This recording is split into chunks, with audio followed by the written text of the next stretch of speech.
SDM को थप्पड़ मारने जैसी घटनाएं स्वीकार नहीं। गजेंद्र सिंह शेखावत ने तोड़ी चुप्पी। राजस्थान में देवली उनियारा उपचुनाव के दौरान एसडीएम को थप्पड़ मारने की घटना पर केंद्रीय प्रेम मंत्री गजेंद्र सिंह शेखावत ने चुप्पी तोड़ी ही है। शेखावत ने निर्दलीय प्रत्याशी नरेश मीणा द्वारा एसडीएम को थप्पड़ मारने की घटना को निंदनीय बताया।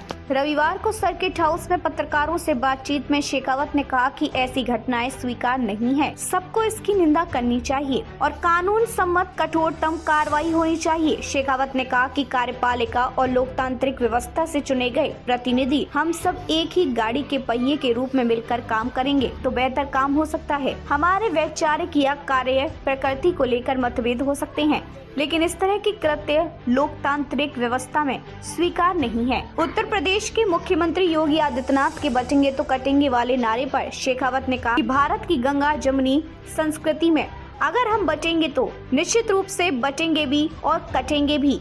भारत का पिछला 1500 साल पुराना नक्शा उठाकर देख लीजिए, जहाँ जहाँ बचे हैं वहाँ वहाँ हम कटते गए, इसलिए हम नहीं बटे, संगठित रहें। ये नारा नहीं विचार है। केंद्रीय मंत्री शेखावत ने कहा कि बचेंगे तो कटेंगे कहीं से हिंदू मुस्लिम विषय नहीं है। भारत के इतिहास के दृष्टिकोण से देखें तो जिस क्षेत्र में भारत में हिंदू जनसंख्या कम हुई है वो हिस्सा भारत से कटा है, चाहे अफगानिस्तान हो, पाकिस्तान हो। बाद में कश्मीर में भी अलगाव की राजनीति करने की कोशिश की गई थी। राजस्थान में 7 सीटों पर हुए उपचुनाव के नतीजों को लेकर पूछे सवाल पर शेखावत ने कहा कि जनता ने भजनलाल सरकार को जीत का सर्टिफिकेट दे दिया है। हम एक से अनेक होने वाले हैं। इन 7 सीटों में से भाजपा की एक ही सलूम्बर सीट थी, बाकी 4 कांग्रेस, एक बीएपी और एक राष्ट्रीय लोकतांत्रिक पार्टी की थी। अब उपचुनाव बाद हम एक से अनेक सीट पर विजय होंगे।